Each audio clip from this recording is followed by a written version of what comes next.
I are you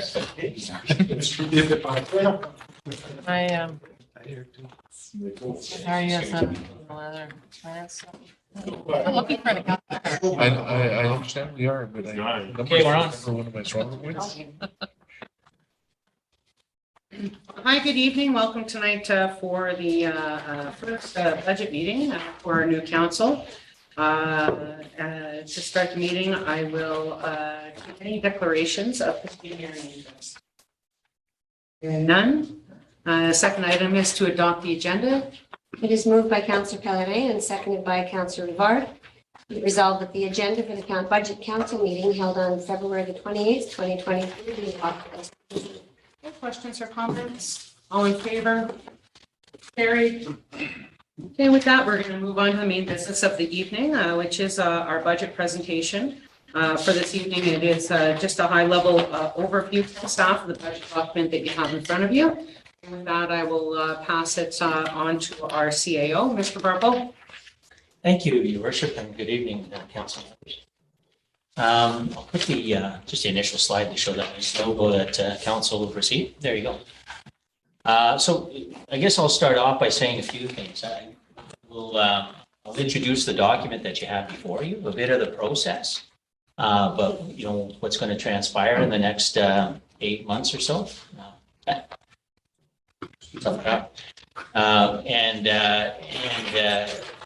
And then basically give you just some high-level information with respect to the budgeting, where revenues are, how we determine certain budgets and so forth, and then hopefully we can get down to the brass tacks. At the end of tonight, Ms. Rochon, the mayor, will be talking about available dates going forward. What I would say is we attempted, and it's kind of interesting, we have a bunch of active people in the community with jobs and a variety of different things. So it's really hard to have found an evening other than what you already had set up, which has 100% participation. So when the mayor indicated that the 28th was available, I thought at least we would start the process with the folks, because I think a few people are going to be away mid-March. And so I thought it would be best to start it now. What you have before you is the kind of a high-level budget document, but we will be using that document, and I'll explain to you why throughout tonight. And in the budget document, you have the executive summary or introductory statements from myself. You find out where are you now. So that means what happened in 2022, budget-wise. And then we have a budget summary in that document that provides you per department and per area and per subject matter. There's a variety of different ways of classifying this budget. Then we're talking about key budget changes, and I'll be speaking to that in a minute. Some stats, and there you go. So that's going to be the document that we're going to be using going forward, not tonight. So feel free to study it, and the next meeting, I'll let the cat out of the bag if you don't mind, Madam Mayor, would be March 8th. The next time 8 people said they were available. So we have a meeting Tuesday, then Wednesday night we'll have another meeting like this, and we'll get into more of the details. The reason I wanted to talk a little bit about the budget changes and where we're going is that, and the reason we presented it this way is, not to be a broken record, but we have a pretty much brand new council that have a variety of different thoughts and initiatives and ideas, and have taken a lot of training over the last 3 months to 4 months with respect to roles, responsibilities. This council has come together with respect to term planning, talking about strategic planning. So it's my assumption that this council wants to look at key changes in operation, but strategic decision points based on where we should be going as a community. And so what's stated by the key budget changes is that there's an explanation for why there are differences in, in the dollar amounts asked, what has been impacting that. And then there's also within that document, the ability of which ones are what we call strategic decisions in the document, which basically means things you have control over.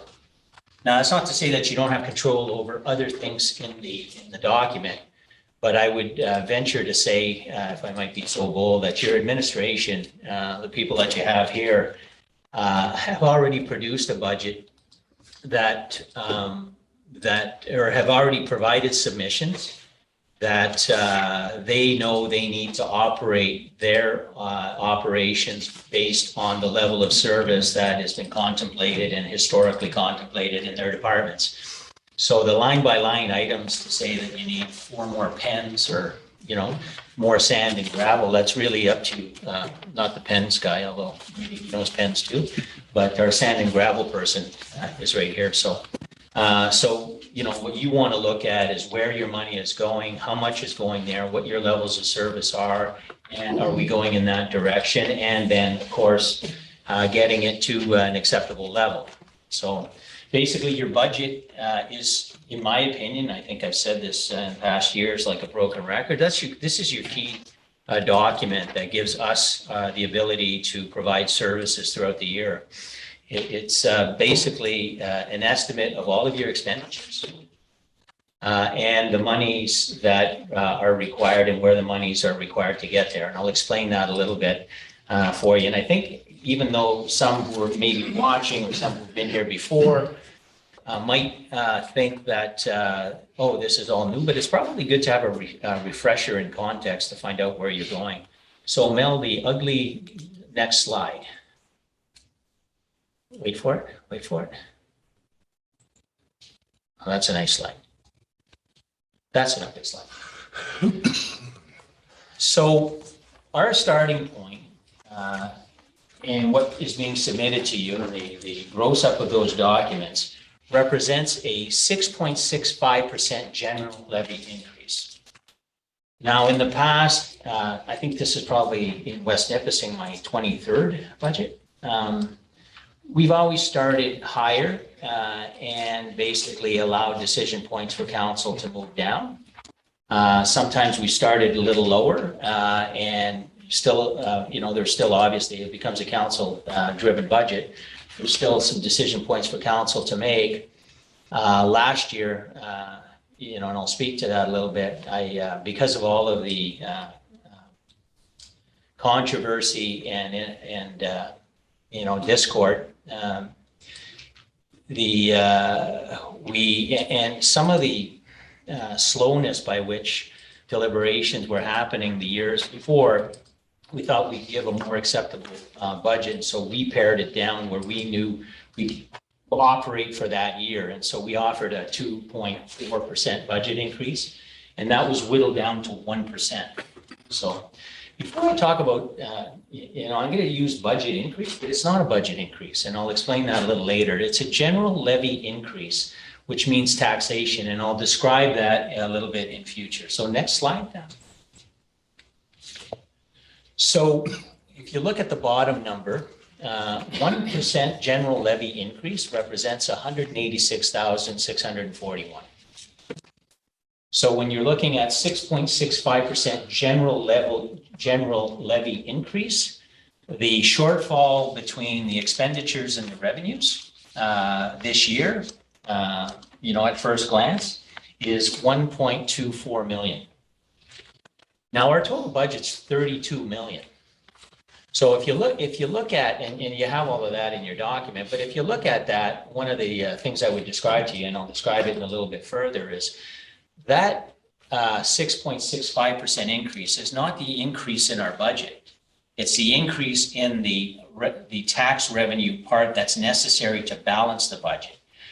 So that is only around, I'm going to throw some numbers out. You have the accurate ones, but I'm going to say around 18 million. Is that about right, Elisa? 18, 19? Mm-hmm. Yeah. And Lisa likes to. I don't round. Lisa goes to the decimal, and I round up to multiple zeros. but around 18 million. So that 6.65% is an increase of the 18 million. It's not at the 32 million. If you round that off and you say our expenses and our revenues, it's about 3% that our operations deficit of revenues and increases in expenditures are hitting. So I'm just pointing that out if people thinking, oh my God, you're increasing your budgets and everything is rising by 6.5%. No, that's just the one aspect of where we can go to make up the shortfall after council deliberates on their final expenditures. Any questions or no? Next one, Mel. So last year we had a surplus of 751,785. So on the 32, so that will go into back into your reserves, and I'll show you a reserve slide. So basically the sum of all of the operations last year and the revenues, additional revenues, less revenues, blah, blah, then contemplated at budget gives us a $751,585 surplus. That surplus goes back into reserve, and I'll speak to that in a little while. So, and I'll explain the why there's a surplus. But if you take 751,000, I know hope you like math and playing with calculators. Some don't. Yeah, that over the 32 million is what's that? What, 3-4% we said? Okay, you're gonna play that? Yes. Yeah. So, you know, when you look at a $32 million operation, you're looking at a margin of about 3%. And you'd rather have that margin being on the positive side than, as you know, trying to find 3% on the negative side. Next slide. And now I needed a new pair of glasses. So some of the issues that affected the overall surplus. Actually, on the negative, we did settle our collective agreements higher than what was originally budgeted last year. Reason we did that, of course, there's collective bargaining and it's to reach an acceptable settlement. But the other part of it was that there was a real hit that everybody was feeling, including our workers, including, you know, the gas, this, that, and the other thing. And so we settled higher than that at 2.75. We also spent an additional amount of training dollars because COVID basically backed up our training requirements because we weren't able to get out there. From a corporate services perspective, where some of that 750, and that's a little bit of on the negative side. On the positive side, the corporate services budget, the supplementals exceeded budget, which is a good news thing for the community. That means that planning and building, their building permits, or no, not their building permits, sorry, but the construction and the new assessment that they grabbed from 2 years before, so that we're continuously building and we're continuously growing, we received more than we actually budgeted for. So that's a good news story. So we had additional tax revenue last year, and that forms part of your base this year, though. We have interest in penalties that were slightly higher. I guess, yeah, I can't. I guess you can see that we had WSIB refunds. Interest rates resulted in higher interest amounts on our past due amounts. And so you can read those. Public Works had some savings with respect to vacancies throughout the year and timing of hiring. Thanks. Going to be easier than me doing a night test. Nobody wants to get on the highway with me after this. There was an upswing in fuel costs, though, which hit them hard. And material costs also are increasing. I'll make that general statement right now, though we're sympathetic to all of us and to all of our residents throughout Canada and the world with respect to inflation. It does hit our organization as well. Cost of materials during COVID, for construction, cost of our construction, our projects that we were bidding on were coming in tight or higher. fuel cost, as we all know. So all of this affects us, utilities costs, all of these things affect us as well. So the fact that we have a surplus is fairly good. Community services still had the benefit of COVID last year to offset some revenues. So we got some COVID funding 2 years ago, and there was some unspent monies, and they also assisted us in alleviating our operations. We have some lease increases, so we had retroactive lease payments for Services Canada, our major tenant here in this building, and that created some additional leasing revenue, which you'll see in your document. We did talk a little bit about facilities maintenance. Their lack of materials and contractors delayed projects. The difficulty acquiring contracts led to higher than anticipated costs on services delivered, snow removal. Renewed contracts with service provider Honeywell were expanded to include additional facilities, so that's an increase in expenditures. And capital projects ran into significant hurdles. As you can even see outside here, we're just contractors are having a very difficult time sourcing materials and delaying everything, which has then caused us to delay some of the projects. So what you'll see in your budget submissions is that we have some projects that are ongoing where our treasurer has parked the money so that it just continues on, because it's already was set out into a reserve, so it just continues on. Fire on provincial highways, so we get to bill back the province when our fire department attends motor vehicle accidents. That exceeded revenue. Again, I talked about assessment increases in growth and new construction. Planning and building were very busy last year, and their revenues were off the charts good, and they exceeded by 140,000. So that's part of that 750. Police, court security, and prisoner transport grants were reconciled by the province as courts were largely closed through this period. There was a resultant overpayment that was recaptured. And this created a decrease in revenue that we recognized in 2022. So these are all negative, but the bottom line for last year is that we met with a surplus of 750 that is now applied to our general reserve as opposed to dedicated. And your general reserve is put there as, I guess, kind of like your net worth, but it's, and your net worth is everything else, but it's your rainy day fund. And it's your reserves that you can call upon when needed to get out of a situation if there are no other revenues available.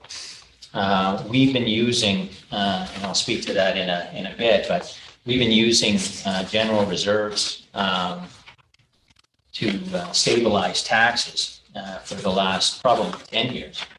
And last year was a significant hit, I guess, to operating this year. So, and I'll speak to that in a bit. But if you don't fund your operations healthily on an annual basis and have a strategy to ensure that your own source revenues can sustain the strategic directions that you want, you're going to run into problems. So this, I guess I'm going to be all over the place, but I want you to retain the fact that if you want to align your strategies that you talked about during that weekend, where you want to go, the added value stuff, and everything else. Oh, we want nice roads. We want to, we want buildings that are healthy and that we can use. You need to pay for that. And there's no easy way to say it. Past councils have not adequately funded this operation. And so we've been continuously finding ways, deferring projects, deferring costs. And, I'll say this, and, it sounds like a sales pitch, but when I first introduced what was the initial presentation from staff before I got to it, the mayor had a very surprised and oh my God response, because originally they submitted 13% tax increase. And then we managed to look at what can I do that won't affect the operations too much and provide what you wanted to, and that's where we got to 6.65. I could tell you that any decision, and I'm not trying to close the sale on 6.65, you're going to go through a budget process. But I can tell you that in my experience, sitting with Ms. Craddock, tough to find the other room. Really, and this is one year where, you know, it's going to be very difficult without looking at very strategic decisions if you want to be investing in your area. So let's go to the next one, reserve position.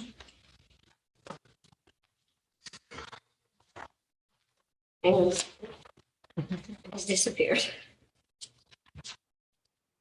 Well, that's what's going to happen if you keep dipping into it. It's going to disappear. But I'm pumped. So last year, we were looking at a reserve position of about 5.5 million last year. So when we started last year, we had a general reserve position of around 5.58, right? You see that there? Then last year, we made a decision because there were significant surpluses last year. In fact, the amount of the surplus was very close to, actually a little higher than the 1.482 million. But council last year chose to dip into the general reserves from the 5.58. They took 1.482 million, so 1,482,000 to stabilize taxes. So instead of raising taxes or cutting costs because they couldn't see anything either that that was worthy of making strategic changes, there was 1.482. That is a big amount to take from reserve. I think we're way over dependent on reserve. So Elisa and I are looking at providing you with a reserve kind of stabilization, a path forward in your term so that you can leave your term with a reserve position and the dependence on reserve positions much less than it is now. And that's our hope. So with that, it's really tough to adjust a budget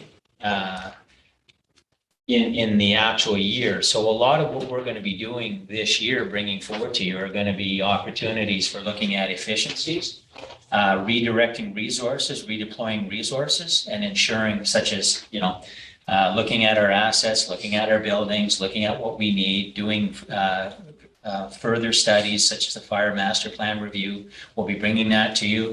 Last council turned that down, which we have free money for it.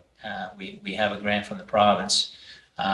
Certainly, I respect last council's decision. I don't agree with it, though. I do believe that anytime you can get data from an outside expert that would help you for the future, look at where you want to go, even if you can't implement it this year or not, because there's a variety of different change that's attached to that, both from a human resources and a capital resource.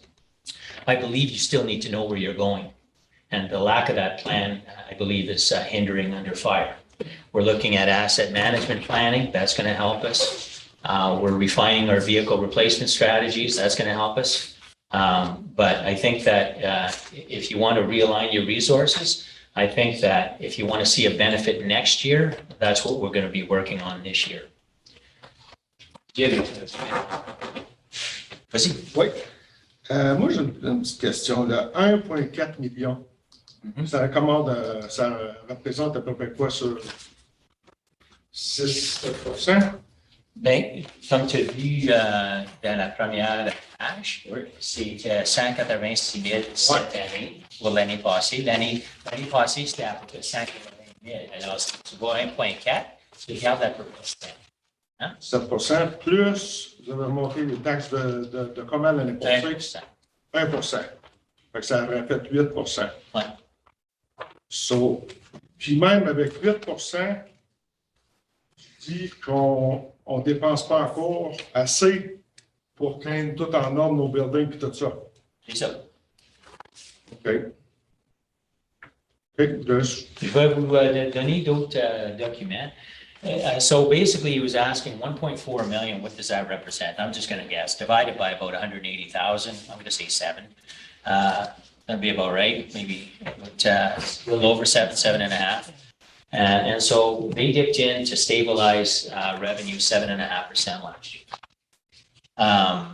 You know, there were two strategies. One was, okay, they hadn't, you know, they wanted in the last year of their mandate to at least do something to assist their residents. And that inflation was affecting everybody. COVID was affecting everybody with respect to people not able to work or what have you. So they felt that they were going to try and do their part this year and worry about how to fix that in future years. Well, here's the future year. So that was decisions of not going to grab the right amount of own source revenue, because councillors are kind of hardwired on that percentage, right? And so is the media, so is everything. So I think in North Bay, it was like 5.5%. Everybody's having their challenges this year because of a variety of different things. Inflation and COVID, and I'll explain a few reasons from a macro perspective, what affects this operation as well. So a lot of people are having that problem, but everybody's talking about a percentage and not a dollar value. So everybody's looking at that, and can we beat our neighbors to the east or the west or the whatever. Problem is that percentages are not dollar numbers. And so their 5.57, let's say if you're looking at North Bay, represents a much higher amount than us, even per capita, because the average house assessment is so much higher down there too. So they're grabbing a lot more money with that 5.57 than we are with 6.65. I know it's very simplistic, but if you look at just percentages, you know, then you're going to go, oh my God. So anyway, so our reserve position now, our ending balance is 4.461. So 4,461,000. We end. Hey, what's the threshold of using the reserve that you'd be comfortable at? That's a very good question. I mean, I think, you know, and I was asking Elisa today about whether there's any metrics with respect to that. I believe that you shouldn't be using them at all. Would be my preference that you can fund basically on your own source. Now, you know, then if you have way too much reserve, then you can stabilize your fund, or you can do more with it, you know, and take your long-term savings and convert it into a long-term asset. So let's say we stop doing, taking 1.4, 1,800,000, whatever, and we started keeping that in the bank. Well, you may be able to fund your bridge very easily, you know, and getting it to a threshold. The better, not a better argument, sorry, that's a good argument. The other way though, Councillor Gagne, that it's presented to us from an accounting perspective is what is the comfort level with the total size of reserve? And back in the day, we were running around 2 million. And because I was very aggressive being younger and knowing that we could get out of Dodge every time, I was running it around 2 million, 2.5 million. And, you know, and then if it's below that, we'd be bringing it back up. I guess maybe I'm getting more conservative. I suggest to you that my aggressive threshold would be around 4.5 to 5 million. Now, 6-7 years ago, there was a advisor from Municipal Affairs, Gord Takara, before he passed away, but he came and their measurements for our size even then was about 5 million, that they would like to see 5 million in general reserve. I countered that and he smiled. I said, yes, you would love us to see us fully funded so we don't come and ask you for money. But that doesn't work for me. I would rather not have savings on the expense of residents and having their money sit in our coffers, you know, unnecessarily. So, you know, these municipalities, I'm probably going to get a bit of fan mail from other towns here, but municipalities that are going, woo, woo, woo, we have really high reserves. Okay, on the backs of who? Do you need them? What is your tax rate? Can you know, like there's a lot of financial discussions that way. But 4.5, 5 million. I ended up telling you that the 3 or 4% in terms of surplus to me is a good comfort level. Sounds like a lot of money, But if you spread it out through the different departments and different ways that you can have surplus, Mr. Poulin has a, $5 million? And so he comes in at $200,000 surplus on 5 million. That's pretty tight budgeting, and then Mr. Remillard comes in at about 200,000 too, about that ish.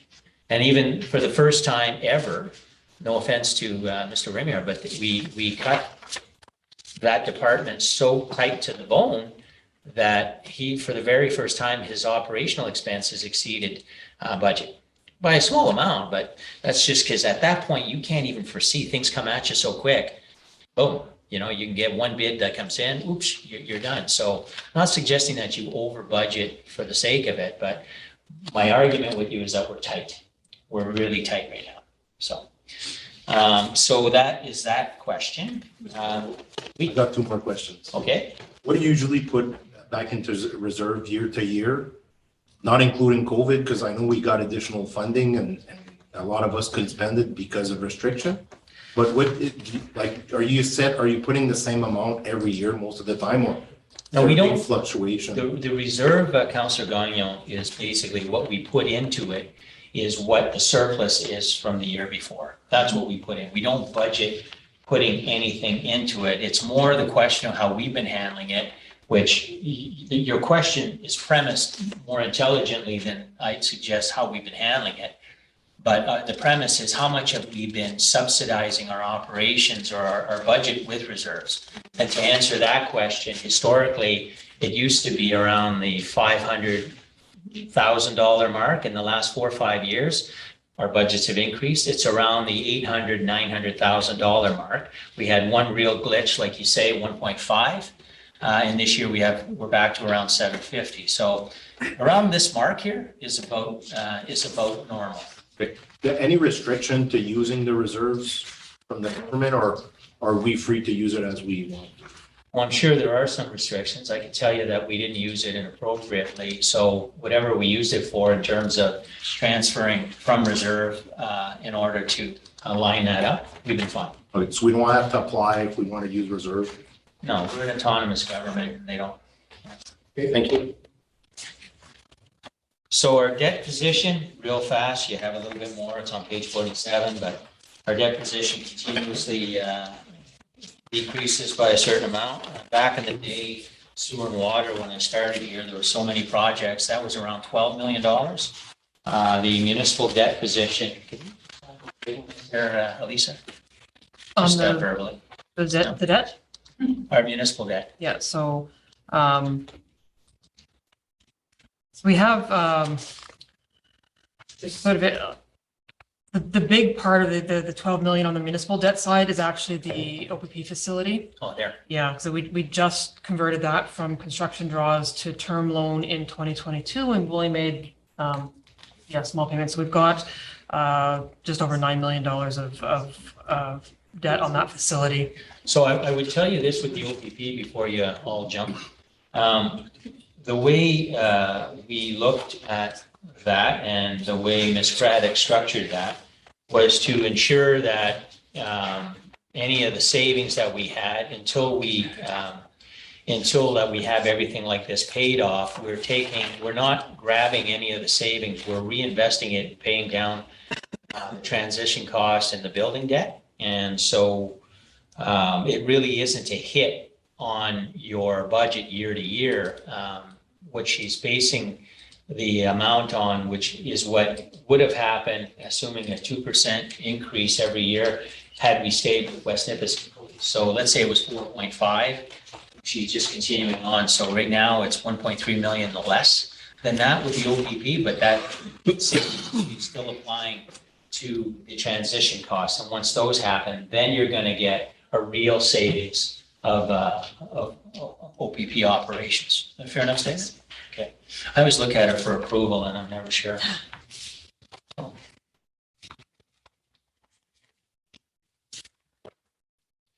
This is an interesting slide here.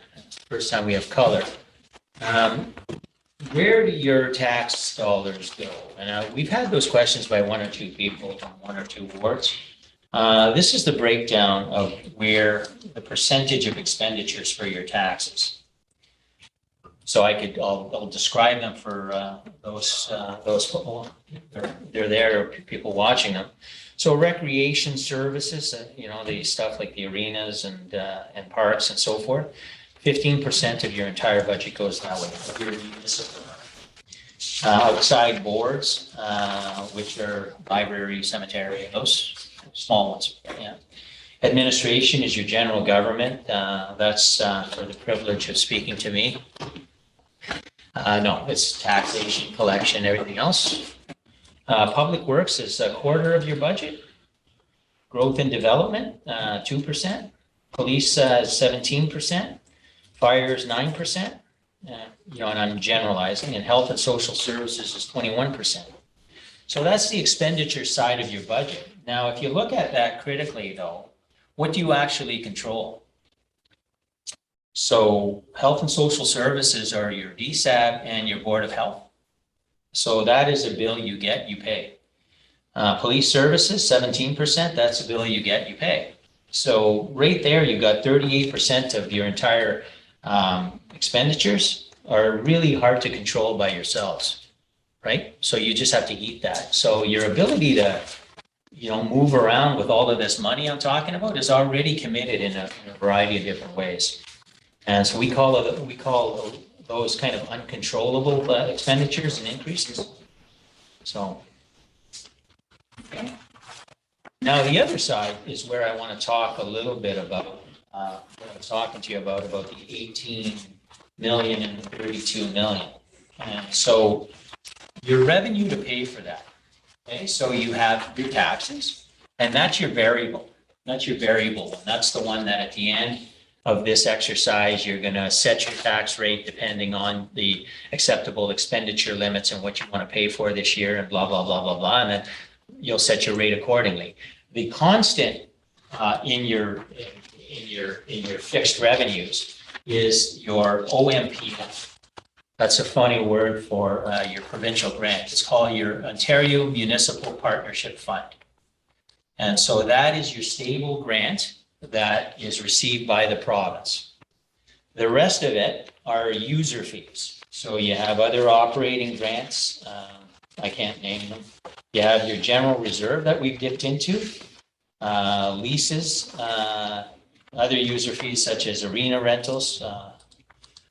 Sorry to bring that up right now, but then the other one really is just like an intercompany revenue, which is basically 6 1/2, half dozen of the other, right? Yeah. So your user fees, you're going to get a presentation. We're hoping, we're having a hard time dusting the individual off, but we did an operational review, and there's a gentleman from KPMG we would like to have come and present that review to this council. And part of that review, one of what was indicated was own source revenues in this municipality are low. And our user fees, just if you look at the price of user fees, are very low in terms of what we charge for burial permits, what we charge for planning applications, what we charge for a variety of things. Our ice rentals, I hate to pick on hockey, but a lot of municipalities are rightly so subsidizing minor hockey with the young kids and the Tim Hortons or whatever. But that other user groups are not subsidized and pay somewhat more than we are, probably $100 an hour more. So, so we're light on that. So that's in council's control. And I know that some of our department heads very soon shall be bringing fee reviews for their departments to look at. Now, difficult for us to forecast budgets ahead of time. Hopefully, if there are exceeding budgets because of those decisions, it'll make it that much easier next year. So there's those reviews. Then there's the OMPF. So if you think of your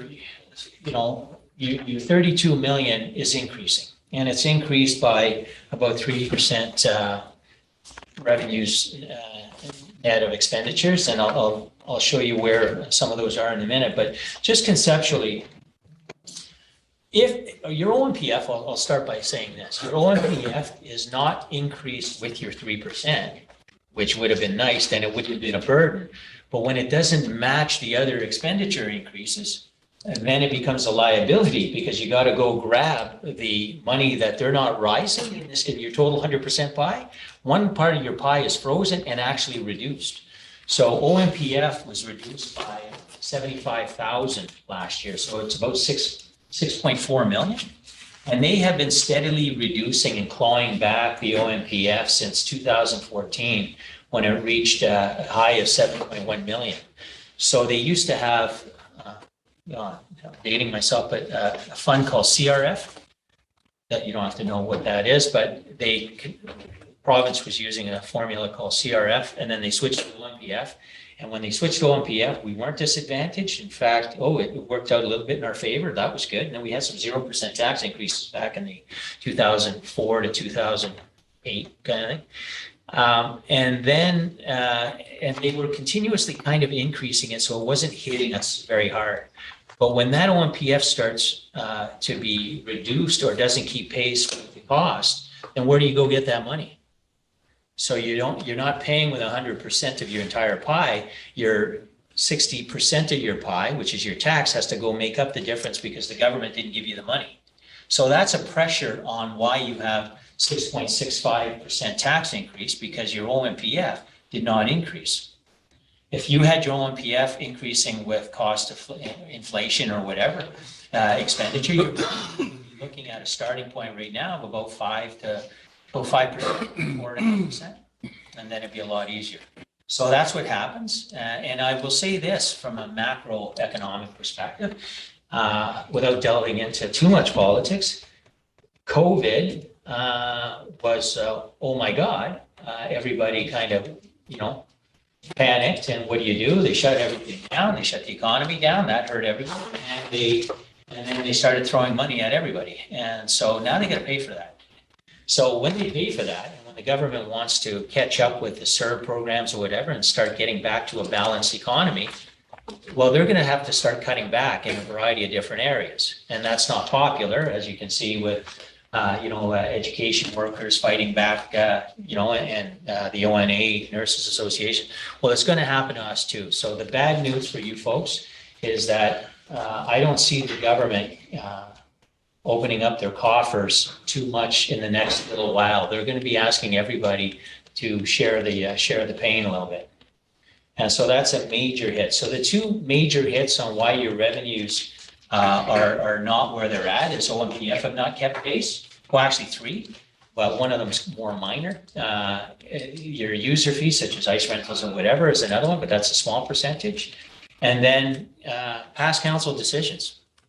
If your council decisions aren't in line with your expectation for service, so you can come and you can say, I want this, I want that, I want this, I want a roof on a rink, I want all kinds of stuff. But if you're not willing to subsidize where you want to go as a community, something's got to give. And now we're at that stage where it's giving. I used to, and it probably will happen again, and I hope it does. But I used to be able to, after council deliberates, argues back and forth, and it's all tired and worn out, they end up asking me, do you have a solution to get to a number? And I usually did. I don't have one this time. I do, but I don't agree with them. If I go into reserves too much, or cut back the reserve allocations for the Chateau for whatever size building he was talking about, 50 million or something like that. If we're not getting ready and positioning this community for the future and to continue to brag about what we're doing, then we're going to pay for it. And I know that sounds like a cheap sales pitch, but in my opinion, it's true. So now we're talking taxes. The next one I just want to leave with you is how do we compare? So on a promotional event, and her worship and I are having a cool chat tomorrow with people from TVO. She can speak to it. But they're asking us for our good news story. So despite all of this, and you're the folks having to do difficult decisions to serve your public, 14,500 of me. We have done some good things. Our recovery from the loss of Weyerhaeuser is being lauded as a great success story. And we're going to speak to that tomorrow.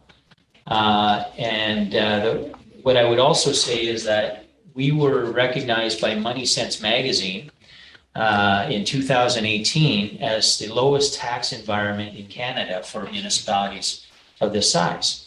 We were also recognized in 2018 or 2019 and 20 concurrently by Maclean's magazine as the top community in Northern Ontario to live in. So I guess I'm going to be a little defensive, and for past councils and for our staff working together in the past, we've done really well with very little tax and a lot of creative minds, creative volunteers, user groups. We had a good chat with people in Levain, and we add value without having it cost a whole lot of money by user groups such as Levain and Field and here locally. So we've done well. So the point I want to make is I asked for a couple comparators, and this one here it's a very loose comparison, but we presented this before. So you've got Calendar. You've got Elliott Lake, you've got Espanola, you've got French River, which is a bit of an outlier. You've got Kenora, you've got North Bay, Sudbury, Temiskaming Shores. Now you're saying, why did you put Sudbury and North Bay? They're not real comparators. They are in an economic development sense because people are moving away from there to come here because they like our quality of life and our low tax haven. So it is important to compare with who we're trying to who we're actually from a net debt perspective, which is our private sector thing, who we want to look favorably to, right? And so that's why we included those. But if you look at, so these are assessments that were provided by MPAC, and those assessments are old, okay? So they're a little higher all over the place now. But MPAC is Municipal Property Assessment Corporation. I hope I don't use acronyms so people don't understand. But if you take their tax rate, the municipal portion of their tax rate by their median assessment gives you what the average homeowner that is a single family dwelling pays in those communities. Now, obviously, some who are lakefront owners pay a lot more, big Taj Mahal type places, pay a ton, people who live on the river, shooters. Just kidding there. But, so you're looking at the average. So Calendar, based on this very rudimentary analysis, paying about 2.7. Elliott Lake is paying less. Elliott Lake has their assessment of their homes is very low because of their loss of industry and their strategies of how they revitalized were to be very cost effective given the target audience they were attracting. But that being said, their tax rate is higher to at least get something. Espanola, again, a similar type of community, a little less sparse than we are, about 6,000 population. So is looking at 2.3 million. French River is an outlier. French River pays quite a bit less. You need to know, though, that French River doesn't have policing on their tax. They have that as a user fee. So if you figure that your per household cost for policing is around 350, 300 to 450, if you add that, they'd be a little bit more in the range. The other thing is they're not a full service kind of community either, like an urban center that offers everything as well. But kudos to them. They're a very low tax haven. But again, they're 2,300 people or 2,400 people, and we're 14,500. Kenora is more our size, and they're 2,400. North Bay's average paying 3,300. Sudbury, I think, is quite a bit higher than this now, but paying 2,700. Temiskaming Shores paying 2,200. We're paying 1,925. So if you took the average, which is 2,446 of this sample size, just for illustrative purposes, and you multiplied it by the number of homes that this was on. Now, we have many more homes, we have multi-res, we have commercial, but if you just take the 3,500 homes that qualified for this median assessment, which was an urban home with sewer and water, and they had some criteria, but if we multiplied it by, that would be 3,500 homes for us, it would give us an additional $1.85 million in revenue, just to be compared to the average. Not suggesting we want to be average, we'd be better than average for the reasons of attraction and affordability and continuing to support our residents. But if we're looking at right now, 1.2 million for a 0% increase, even if you raised it 1.2, and I'm not suggesting that, you'd still be below average. So that's how much money is still on the table compared to other municipalities. So when I hear people who may, there's a variety of reasons. Affordability is one thing, but to just make a generalization and say that we're paying too much taxes is really doesn't hold with respect to data. And probably, and we talked about this in some of our strat planning discussion, probably is a communication issue as well to let our public know what you get for $1,900. You get a lot. You have to pay for police, you have to pay for public health, you have to pay for DSAB, you take all that out, then you want your roads done. So you want to be able to leave your home and drive down a road safely and get to your location. You want to use recreation, all of those facilities. I think that the value for money is not bad. That's all I'll say.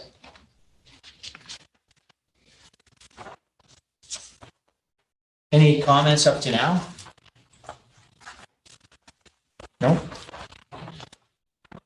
I really hope this is resonating with you from a policy perspective, though, because I'm telling you that if councils look at a year-to-year budgeting process and continue to look at that without where they want to go in the future and a roadmap to get there, my opinion is we're going to tank. We've got buildings that are going to crumble. I would say our infrastructure deficit, we're probably doing just to break even, maybe half of what we should be doing, public works to 1/3 in terms of road maintenance, bridge maintenance. So even though we do really well in terms of servicing, our infrastructure deficit and then buildings is a whole other matter. So if you want to continue to operate and consolidate your investments, we're going to have to look at where you want to spend your money. But to make any of those changes in a actual year, budget year, would be very difficult to affect change. Even if you wanted to say lay off half of the public, we don't want to offer service anymore. So we're not offering public works anymore. Well, severance and HR costs, whatever, that wouldn't affect you this year anyway. So that's why I'm saying is any structural or strategic changes to operations would have to be done mid-year in discussions. And it's the sum of the parts, not the whole. And I think Madam Mayor indicated that to me, that her expectation was understanding that and trying to find what a status quo budget would be. And so there is room to talk about that. Any other comments or? No? Yeah. We. Yeah, Mr. Barbo, just like you were showing some comparables, I wonder, would we be able to see like percentages spent in other municipalities instead of just kind of average tax? Do you want to have a percentage of just to expenditures? see. You mean like our expenditure pie chart, you'd like to see it for other municipalities to see how we measure? I always feel like our roads are in good shape and stuff. Yeah. Other municipalities might be doing something else really Yeah, differently, and it'd be interesting to see. sure. kinda- We can do it that way. The other thing that we do is there's benchmarks called in what's called our FIR, our financial information return, where we do monitor and we do provide stats on a year in, year out, numbers of lane kilometer service per dollar. The fire department has stats measuring fire, okay, number of incidents per dollar, what have you. There's a variety of different metrics that are already there, Councillor Rivard. I'll ask, and the treasurer's putting that out. So for the next budget sessions, we'll have those as well. Thanks. Yeah. Geez, I don't know. This is a tough one. Oh, Mine's actually kind of a follow-up to Councillor Rivard. Is that the data that's available? That you can pull the comparators? FIRs, yeah. That's Yes. available on their website, There's and that's what they spoke about when they were here. Yes. Their training session is the same. Okay, thank you. Yeah. That's all, I just wanted to. There's there's Omni as well. There's a variety of different organizations. CAO organization that measures, has some performance measurements as well. I know former CAO of Sudbury, now in Aurora, still chairs that. So yeah, I'll pull comparators for you. In my experience, the percentages of expenditure become fairly consistent throughout. Where you're going to find differences, though, is that they have other expenditures. Some do have other expenditures, which, you know, to be fair, I wasn't describing the, you know, all of the, like, so transit. Airports are usually self-sustaining. That's why they were privatized about 30 years ago. So municipal airport authorities now take care of airports, but there are more services the larger municipalities you go, so I wouldn't want to mislead. No, I guess it would be municipalities similar size, sure. right? And we can pull that up, right? Like you were looking, Lisa, you were looking at one, well, we were looking at French River. And so we can pull stuff that hopefully we can, so. So this year, $1.2 million. Oh, excuse me. If I talk for 4 minutes, I forget what I. On that same train of thought, I wonder if it'd be possible to get, I'd be curious, on the average, let's say, of salaries for that population compared to us, because we're always saying we're an aging population in West Right. Nipissing. So Yeah. our taxes, il y a une grosse différence, c'est, tu sais, pour les vieux, tout ça, so an increase de 1% ou 500 pièces ou 1000 pièces. Ouais. Pas mal plus grosse différence que. Non, on peut tenir la mesure. Ça serait dans Statistics Canada. On peut trouver ça avec les communes. Je serais juste curieux, ouais. Ouais. Moi, j'ai été surpris que nos salaires sont pas si bas que tu penses. Non, je serais curieux, je sais pas, j'ai aucune idée. Oh. I was pleasantly surprised, which is good. Okay. So, Dan? No, sorry. Tu parlais de ton salaire, Jay, quand tu as dit ça, que nos salaires sont pas si pires que ça? Just a joke, just a joke. Comment? Mon salaire, chaque semaine, est toujours un peu moins que j'ai besoin. So my salary every 2 weeks, just slightly less than what I need to break even. So Jay, I actually had a question, just a comment, Monsieur Pellerin. Let's not forget that a lot of the aging population is also renting. They're not necessarily all owning a house here, so there's a lot of rental property available out there that are owned by just individuals that have lots of rental property.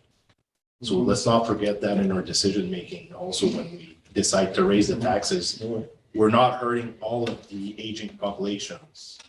Some of them will get touched by it, yes. But let's not forget that it's not 100% of our aging population that still do own their house.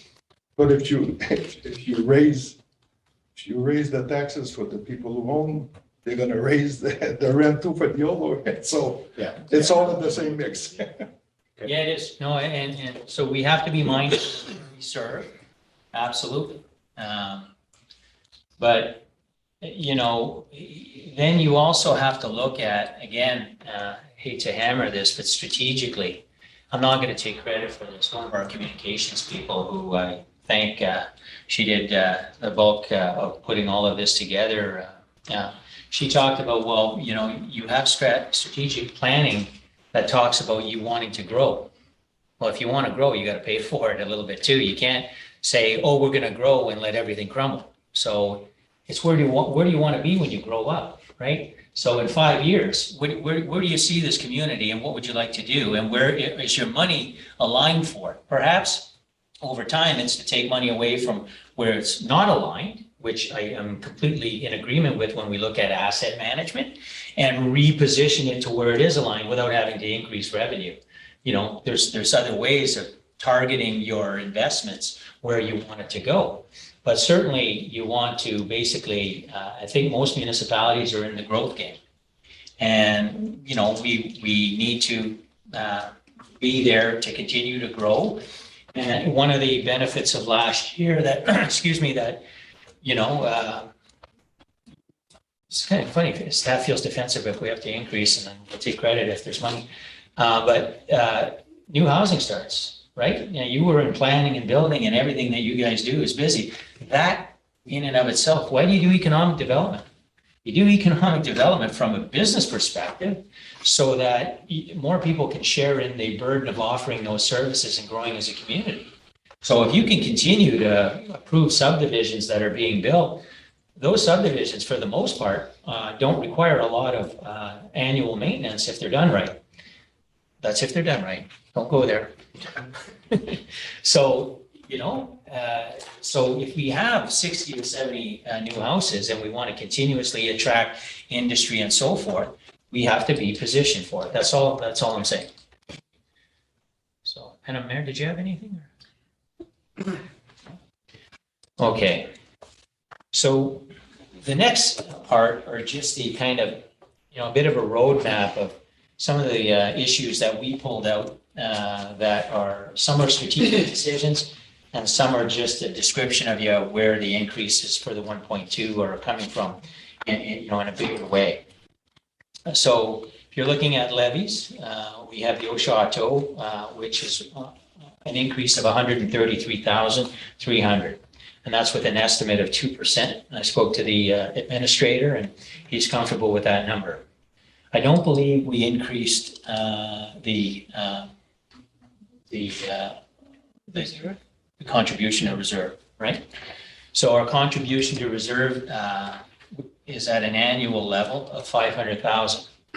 Now I want to talk to the administrator a little bit more detail. I wasn't here for his presentation in January, but some of the numbers that are being thrown around are a lot different than the assumptions that I had. So I want to talk to him about what the municipal portion is of that and how much our annual repayment will be. So it's not like, let's say back in the day, it was $18 million for our portion and $6 million for Temagami, and it was 24 million, but that was our portion, and then the government would fund the rest. I don't know what that difference is. I hear it's quite a bit higher now. So what is our annual repayment that we need to have in our budget so that you don't go to the taxpayers and say, I need this much more to pay? So if we get the level of contribution to reserve, then that level will continuously go to a debt repayment once they need to rebuild it. So it's at 500,000 now. Estimate to be, with interest, whatever. My guess would be that over time, when they're ready to build and when we have to pay, we'll have to get that to about 900,000. So we're 400,000 away. That doesn't scare me. Over time, we can do that. We've been increasing it. It was zero, Ms. Craddock, it was zero not that long ago. Not a long one. No, so we've been building it up pretty quickly. So this year, we're flatlining. DSAB is a levy increase. It reflects the increased levy from DSAB and the change in allocation between DSAB partners. 35,000. That's not a lot of money. DSAB though dipped into reserves, if I'm not mistaken. Jamie?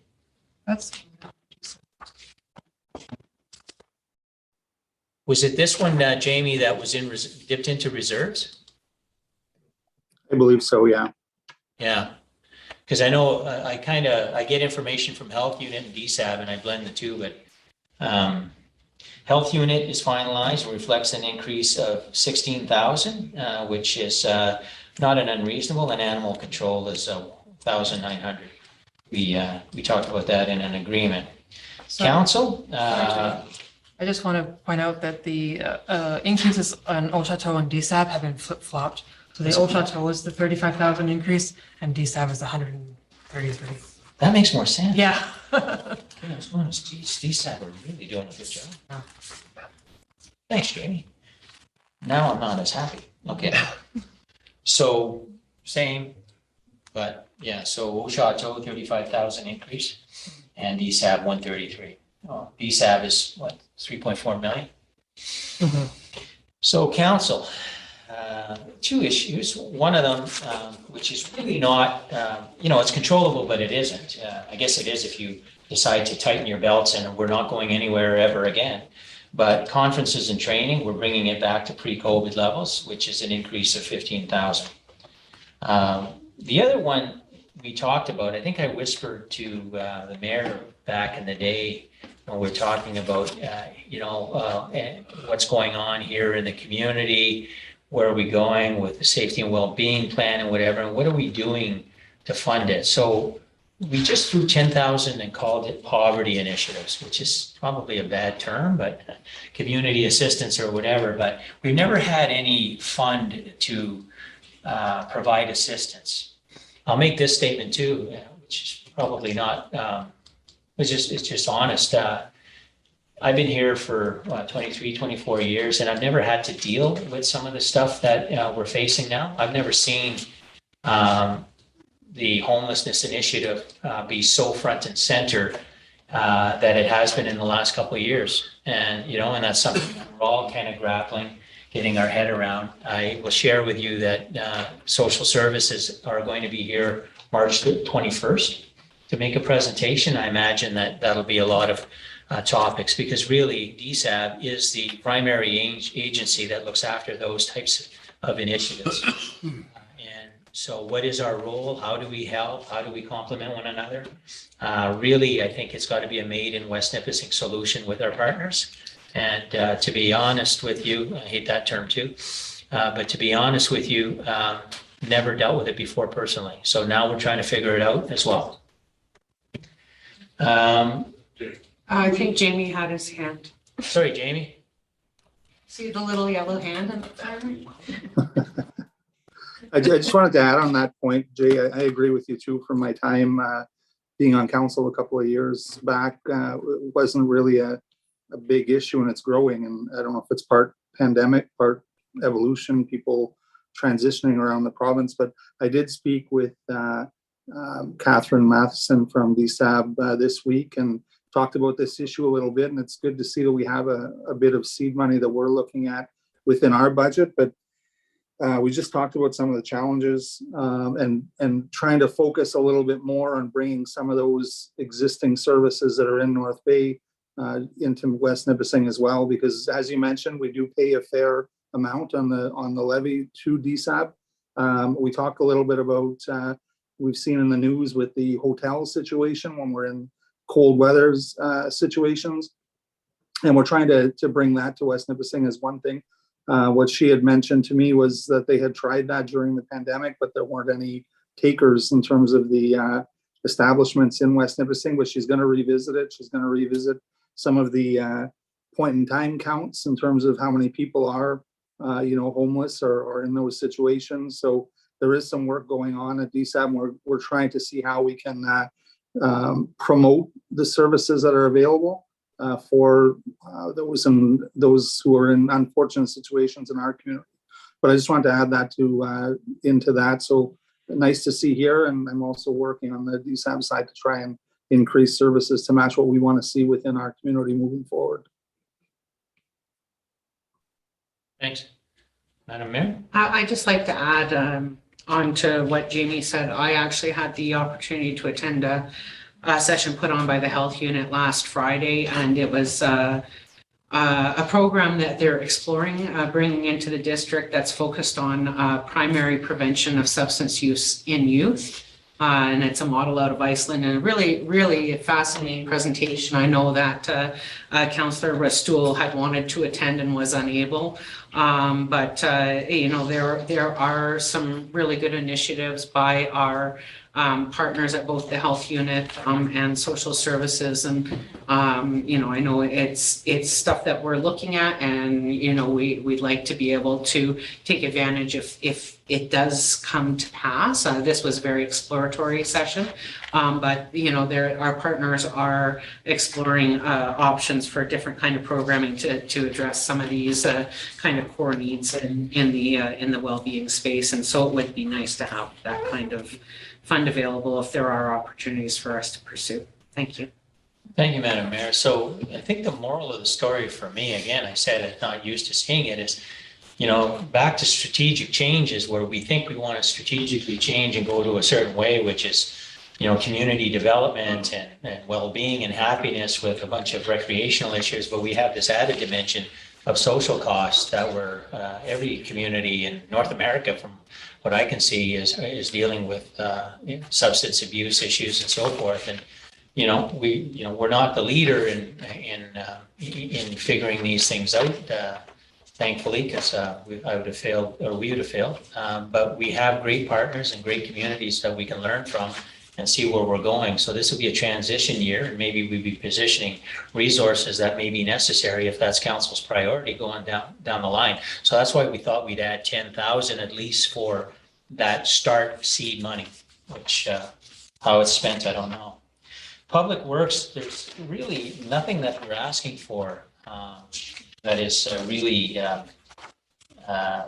different. The major hit is that you can appreciate with all of the vehicles that they have and the runs that they do and the area they have to cover.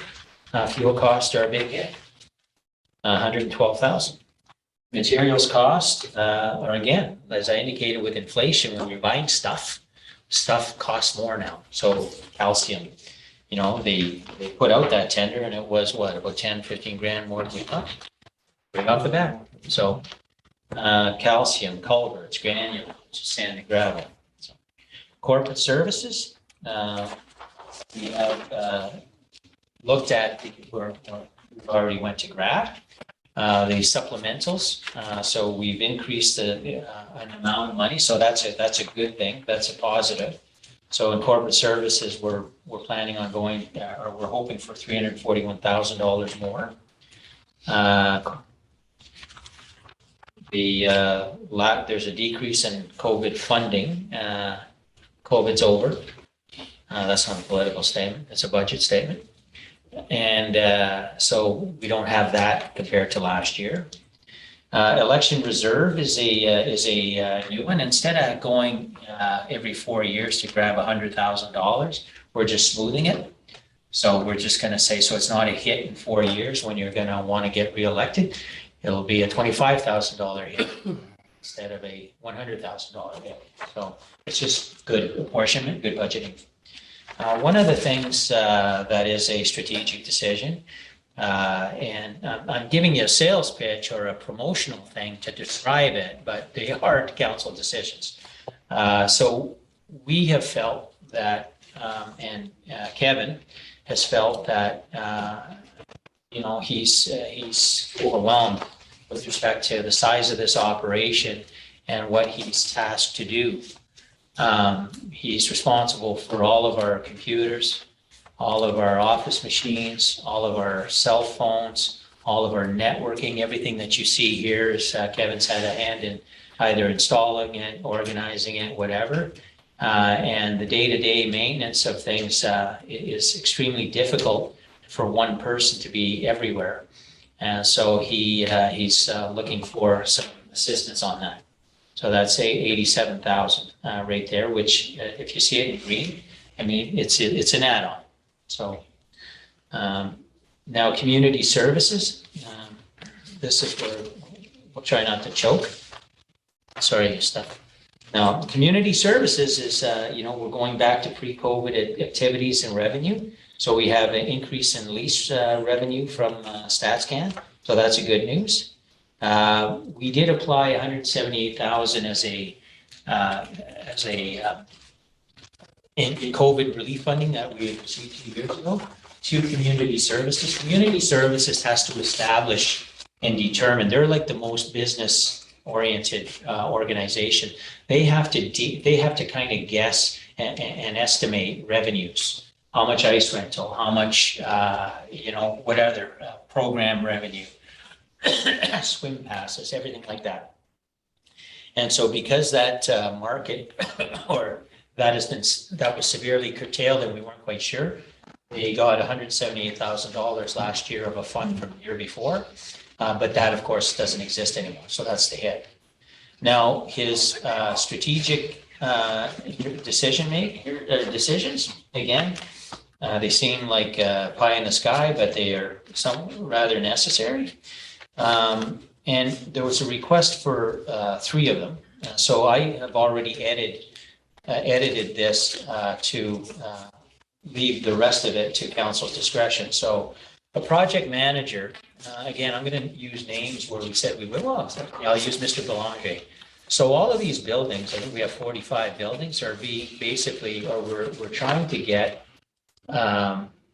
corporate or community services and facilities maintenance to manage the project and the construction of that. So you can appreciate, maybe Steph can bring it up, but you're looking outside here, that's a project managed by what other projects are we working on right now? HVAC here, complex has got the dehumidifier and there's 2 at the complex there as well. We've got roofs at a couple of places. We've got the storage Burners. facility next to McDonald's. There's a whole revamp there as well. We just finished an 18,000 square foot building with the OPP that he had a big hand in.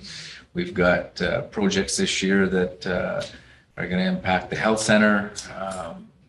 We've got the roof construction field. So all the capital projects, even though we do get consultants on board, he does have a role to play in ensuring he's representing the corporation. And then we've got the day-to-day projects that basically he has a hand in as well. So it's becoming increasingly difficult to keep up and maintain. And this is why the project manager position has been, a second project management position has been suggested. And he's sometimes tasked with assisting the fire department and public works and our other departments. That's right. He's also playing a role in helping water and sewer with their building issues, public works and the fire department as well. Right, so the bottom line is we feel that we aren't doing a very good job being proactive, properly planning and handling things in the appropriate way. And it's certainly no slight on either Kevin or Johnny. It really is. This is a big enough organization. I think I commented to one counselor who's in a similar business saying, you only have one person for IT? Yeah. So so we run lean, but we're paying a price for that. Lead lifeguard. So we had some conversions to positions that through attrition, people have left. We fill positions with internal people, but what we don't have, so what we have is our former lead lifeguard is now really the facilities person at the recreation center. And some of the issues of just managing the day-to-day aspect of the pool and the front desk and that kind of thing is more than that person can handle. Now she's handling what she used to do, plus everything else. So the addition of a lead lifeguard is an additional complement. Can I just add to that as well? Is it a sales pitch? No, well, basically the other. That's next week for you. Yeah, the other component to that is also creating some stability for having access to lifeguards during the daytime. A lot of our lifeguards are students, high school, college and whatnot, and we're having a hard time. We're losing another daytime staff. So if we don't go that route and offer hours and stable jobs for daytime lifeguards, we're going to lose out and we're going to have to, it's going to affect our programming and aquafit and whatnot. So. Yeah. What was it like before COVID? Before COVID? We had 2 people there, so this individual was there doing that, and now she's not doing that anymore, so we don't have anyone. That's pretty much it. Yeah, she's Sarah more, was the lead lifeguard. she's more as a management. She's managing. Yeah. So those 2 positions, though, I will tell you that I've already downsized them to 2/3. So the annual amount would have been a little bit more than that if you take in benefits and that kind of thing. But I was saying, listen, I got to find some money somewhere. So I'm assuming a June 1st start date if council approves those positions. So that's why, I've taken away 1/3 of the overall HR cost of managing those positions. So that was part of the cuts that I did from the 13% down to the 6.5%. Fire, and Chief Lofen is gonna describe in more detail where he's going with his organization. But one of the things that you have is if you keep on with the same structure of fire right now, we have equipment that needs to be replaced, and it's extremely expensive equipment. So right now, so you have an apparatus that probably costs you $500,000 to replace, and you have a total annual reserve of $300,000. So you have to wait to build up the reserve to be an amount above the acquisition cost of that equipment. And I haven't spoken to Chief Lufin about it specifically, but his vehicle replacement strategy is scary. So we have to figure out a way of funding it, or figuring out a different way of operating business, or or going a lot longer with some machinery, which increases our maintenance costs and our mechanics costs and so on and so forth. But, so the increase of the contribution to reserve is from 300 to 350,000. And that's, but that is a decision council can take or not. An additional 31,000 is the annual replacement of bunker suits and uniforms for volunteer firefighters. That's also a larger cost than that, and what we've done just to try and put force it down is that we're asking Chief Lufin to achieve those objectives over time, over a couple of years as opposed to the one. So, so those are the types of things that we're looking at here. Let's see what else we have here.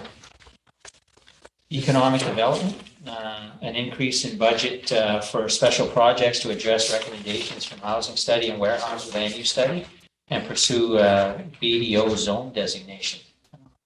So that's we're funding economic development by an additional 100.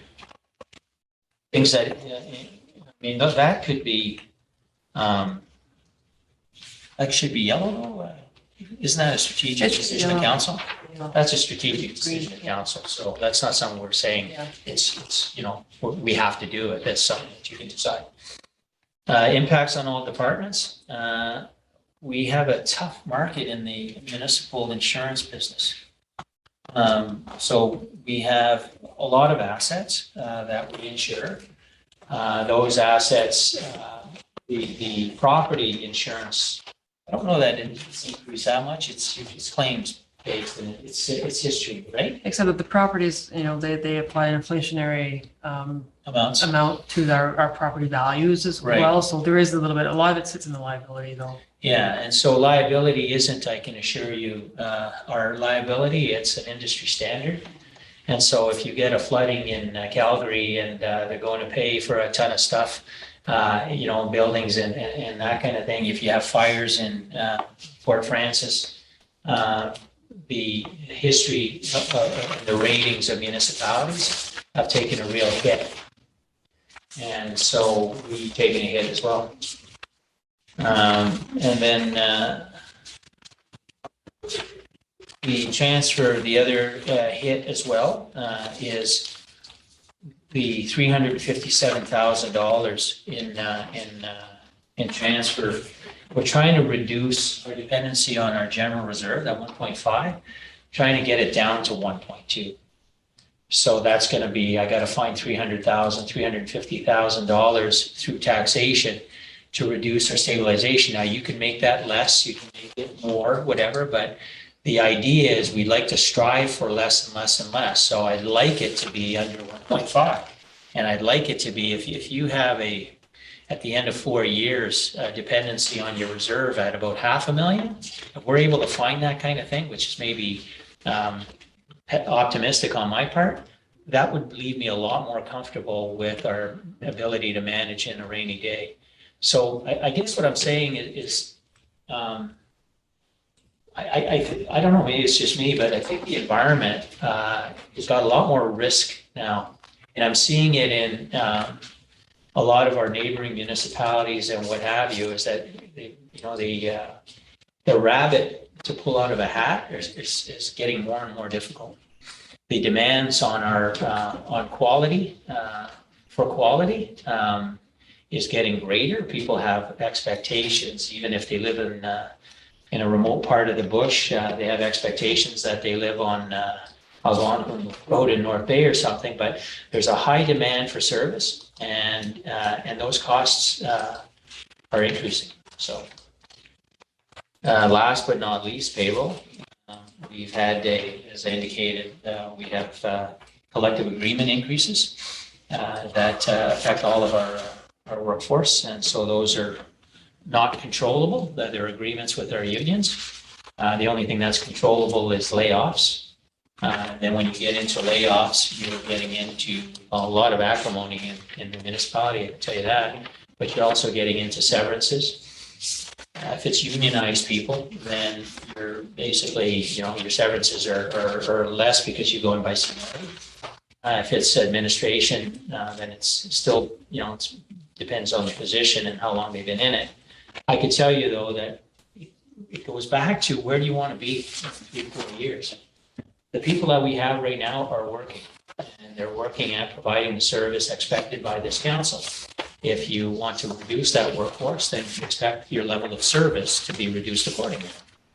And so it's a decision you want to make as to, do you want to invest and grow, or do you want to downsize? And I think we're almost at that pivotal moment in our organization to make that determination. Where's West Nipissing going to be in 5-10 years? So I can tell you in the past, from a sales pitch perspective, we did this and we had to legislatively for sewer and water.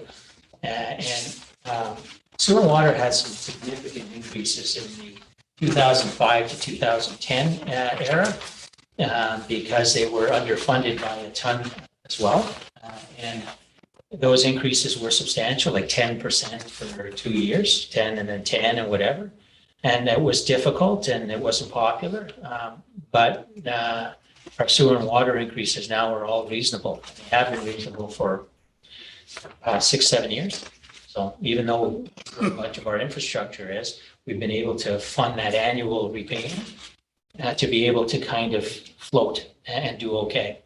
So I don't know that there's anything more to add, but that's our opening position.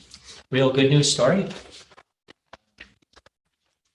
And then we next on the 8th, it's kind of difficult because we have March break that's happening. Councillors and administrators have lives, but there's 2 of our administrators that have plans for the week after. So what I will try and do next week on March 8th is have both Sean and Steph present half of the night talking about where their key changes are, so you can delve into their operations as well as their capital requests for that year and where they're planning on putting the money. And then same with Mr. Chouin as well.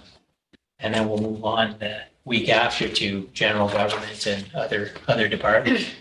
But if they're here to present their own, I think it'd probably be good. So are there any other questions? I think, Madam Mayor, you wanted to ask what other dates are available, or? Yeah, so I think according to the little handy chart of all of you guys and your busy lives, next Wednesday, March 8th, I believe is good for everybody. Jimmy has a question. Oh, hi. Yes, Councillor Still.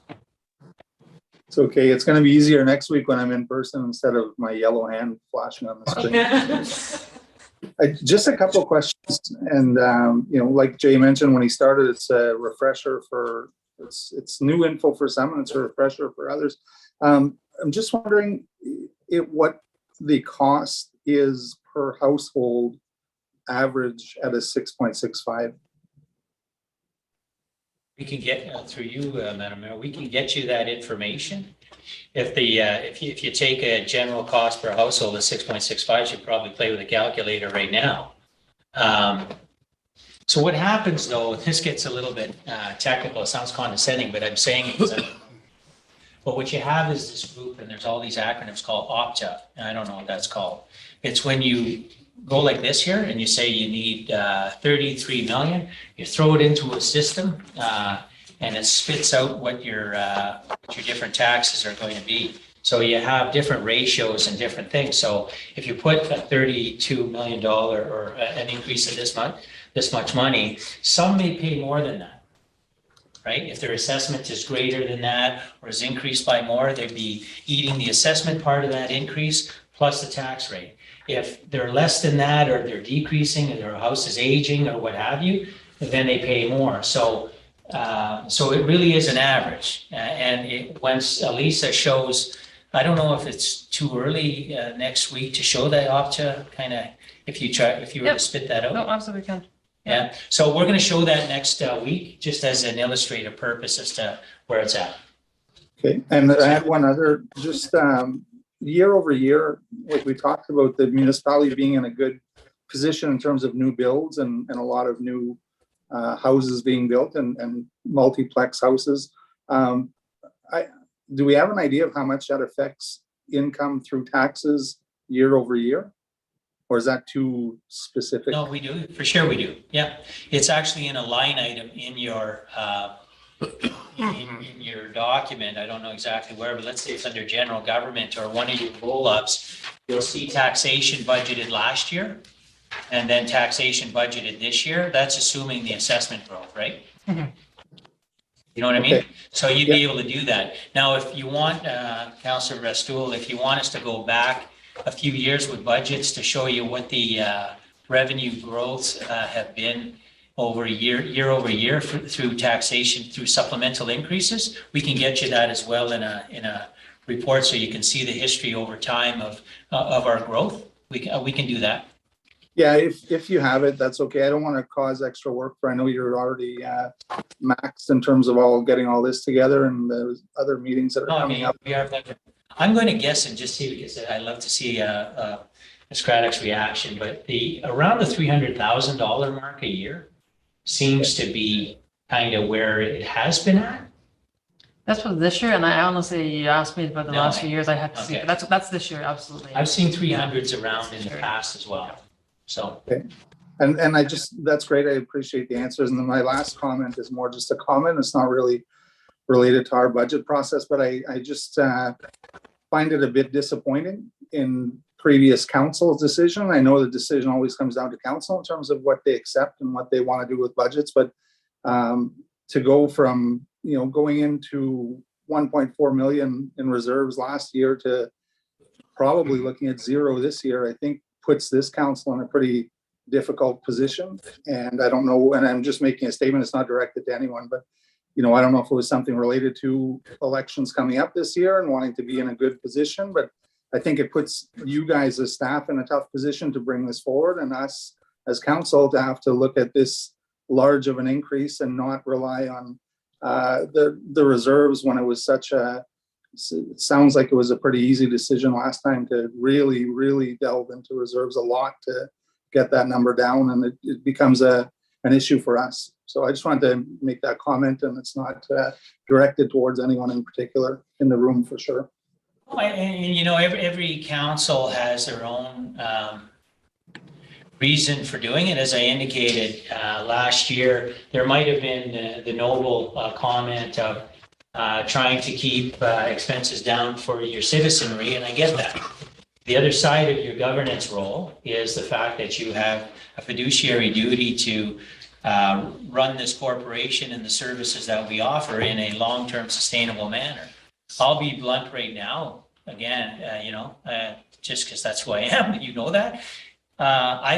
Please don't be looking at it from let's do this, let's do that, so we can look really good at election time. Look at it as to, I care about people who have kids and whatever and want to live here in 10 years, care about where's this going to be, and are you positioning the organization to be a place that you would want to come and live at, you want to continue to live at, and you want to grow with. And so are your resources doing that? And in my opinion, You're really close to the line to be able to do some of the funky stuff that I've heard from this council in the last 3 months. I mean, there's some really cool stuff that we can do by leveraging our partners, working with people in that. So not suggesting it's 6.65, but if you go around last year's number, I'm telling you right now, as I told last council, you're going to be in trouble. And so mark my words, you want to play that game, but you're going to end up having to pay the piper next year or the year after or the year after. But I don't have many more years of figuring out how you can find money unless the provincial government or the federal government decide that they have a ton more money. And I don't know that they do. Thanks for that, and I appreciate all the work that staff's put into getting us where we are here and the discussions coming up. Weaver. Oui, j'agree totally avec toi. We should not be diving in the reserve for if we especially don't have to. Juste une petite question, je comprends pas le decrease in general reserve transfer to 1,2 million. On prend la réserve, mais le surplus qui n'est pas dépensé de l'année retourne dans la réserve. Oui. So, Alors, l'effet cette année, c'est que la réserve en général va diminuer par à peu près 450 000. Alors, ton point commençant cette année est à peu près 4,4. Si tu vas à 1,2, tu vas avoir à peu près 4 millions de reste après. So what I'm saying is, let's say you started around, I don't have it in front of me, but we can pull it back up, but it was 5 million. And they decided to take the entire overage last year, a little bit less than that, and they took 4.28. So that brought it down to about 3.5. You guys have the document there. And then you add the 750 from the surplus from last year, it's gone back to around 4.3, 4.4. But if we decide to take 1.2, which is the recommendation that I'm making, which is still a significant amount, it's still, you got to find $350,000 of expenditure reductions or tax increases. But that will reduce your balance at the end of this year. Your reserve, your end reserve will be around 4 million-ish. So last year was 5 million, this year will be about 4 million. OK, so tu me dis que si on va dans la réserve pour 1,2 million, Oui. l'increase de taxes comme c'est là, ça court à 6 points quelque chose. Oui, ça c'était déjà figuré. OK. Si on ne va pas dans la réserve, on est rendu à 10-12%. Yeah, I'm going to have to call in sick that day. OK. So, OK. No, my issue is you need to get out of it, but you can't get out of it today or tomorrow. You need to have a plan, like you need to have a plan for everything. You need to start funding things over time to get out of dependencies on reserves and to smooth, it's called smoothing, I guess. You need to make sure that you're properly funded to be able to handle what you want to do on average for this community. And right now,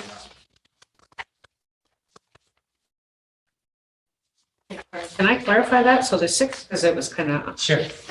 I'll go back to Moitié français, moitié anglais, et je comprends très bien. So you're saying that your 6.5 includes a draw from reserve? of 1.2. Yeah, that's Okay. Your opening balance was $5.5 million last year. So when you were starting here last year and your 9 other people, they had 5.5 million.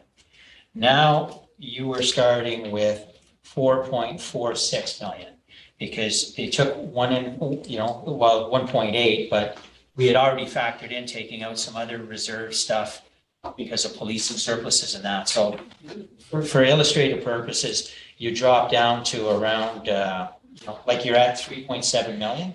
You add 750,000, you're at 4.5 million is your ending balance, and that's what you're starting with last year or this year. So if you jump above, or if you take out 1.2, yeah, you'll be at 3.2 million. Yeah, you're in, if you stay at 1.2, your general reserve next year is going to be actually 3.2 million-ish. Is that about right? Yes, actually, although just with that, in the policing budget this year, there is a repayment to reserve for what they borrowed in the past, so that will come back into reserve. That's not reflected here? Not, the transfer for the 2022 is reflected here, but in 2023, Oh, you budgeted, okay. to repay, start the So repayment of the instead of reserve. 3.2 then, what does it go up to? Because we used the reserve when we were funding police transition. We knew we would get savings, so we said, we're gonna dip into reserve so that the taxpayers don't have to pay as you go and fund all of this stuff on the front end. We're gonna use the reserves, and now that the savings are coming, we're paying back the bank. The bank is being paid back. You're the bank. So there's $650,000. Oh, so I had 3.2 and 650, so you're gonna be around 3.8, $3.9 million of reserve at the end of the year, if you accept 1.2.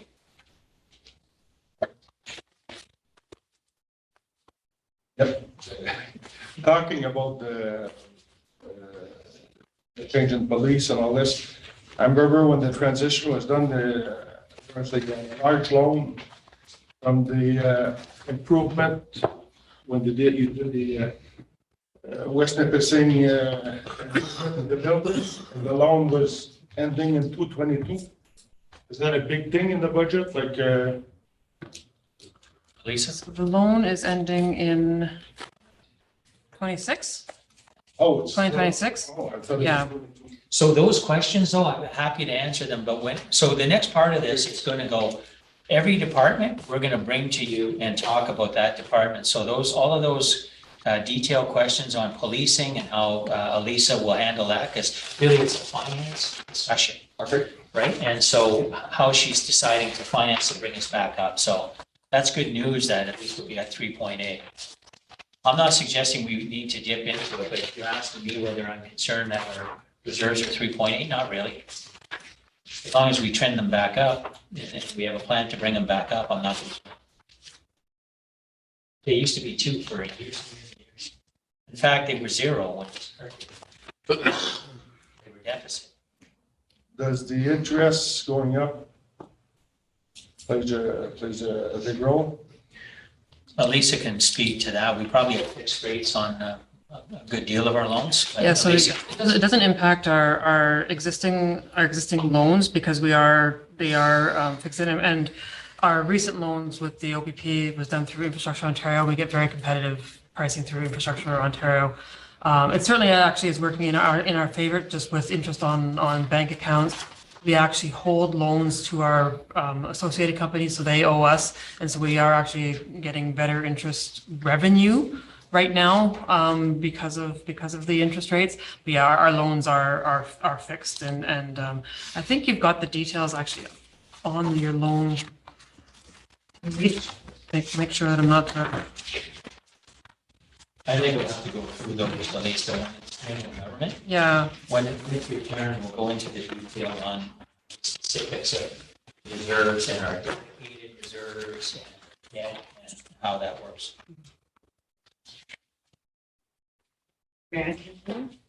Certainly. Because we will talk. Yellow hand. Yellow hand. We will talk in detail, as Mr. Barbeau said, in relation to specific departments and specific budgets in the meetings that we're going to schedule for the future. So as Mr. Barbeau indicated, Wednesday, March 8th, we'll cover Mr. Remillard and Mr. Poulin with Public Works and Community Services. We will then have another meeting for which one of you is unavailable on Wednesday, March 15th. And we will determine which departments will be managed at that point. I expect we will need an additional meeting after that point. And I'm looking at Wednesday, March 22nd or Thursday, March 23rd. I will send an email tomorrow just to confirm availability for those 2 dates with everybody. And when we get to that point, we'll go from there. We may be done. We may need another meeting. We may need another 2. We'll see how it all goes. But the process, it's a first one for all of us. I don't think we need to feel rushed about getting it done, so we will have as much time as we need as a group to understand the process and feel comfortable with the budget going forward. I think unless anybody else has, Madame Tessier? Yes, through you, Madam Chair. Just for each department, are we able to get a clear picture of how many staff are per, like for Public Works? Like, How many staff? yeah, like you got your. We can give you an org chart. Of the positions filled and Yeah. what Do they you have are. an org chart, or was it not It with was the with the numbers? term plan stuff. Hey? The term plan stuff had the org. Yeah. Is it complete? Because I remember the circles, but I don't know. if that's complete. We have noted that, and we'll find out where it is, and we'll get you, Yeah. it exists somewhere. In each section or departments, yeah. Okay, Thank you. like not today, because a No, few no, people no. were sick. Next meeting is fine. This is just, okay. Okay, anybody else have any questions before we close? With that, Madam Clerk. It is moved by Councillor Rivard and seconded by Councillor Pellegrin. It resolved that bylaw number 2023-15, being a bylaw of the West Nipissing Municipality to confirm the proceedings of council at its budget meeting held on February the 28th, 2023, should come into force and take effect on the date of passed. All in favor? Carried. It was moved by Councillor Pellegrin and seconded by Councillor Rivard. It resolved that the council budget meeting on February the 28th be adjourned. All in favor?